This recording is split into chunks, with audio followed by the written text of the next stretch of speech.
খেতেও পছন্দ করে, আমি তো পছন্দ করি। কিন্তু এটা যদি এখন এগুলো হচ্ছে ছাড়িয়ে রাখবো, এটা যদি ছাড়িয়ে না রাখা হয় খোসাগুলো পচে গিয়ে এত বাজে মানে বিচ্ছিরি গন্ধ বেরোয়, তখন আর ইচ্ছা করে না। তো সেই জন্য খোসাগুলো ছাড়িয়ে রাখবো। আর কাঁচা কে কে খেতে পছন্দ করো? আমার তো ছাড়াতে দিলে মানে যতটা হবে তার অর্ধেক পেটে চলে যায়।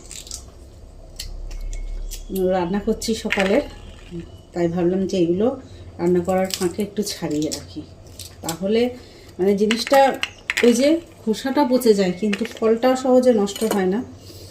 ওই পচাটা ছাড়াতে ভালো লাগে না এখন, তো সেই জন্য। আর এই যে এই ছোট্ট ছোট্ট দানাগুলো এত মিষ্টি হয়, হ্যাঁ শুধু খেতে তো, তারপরে এখন মশলা মুড়ির সঙ্গে জমে যাবে।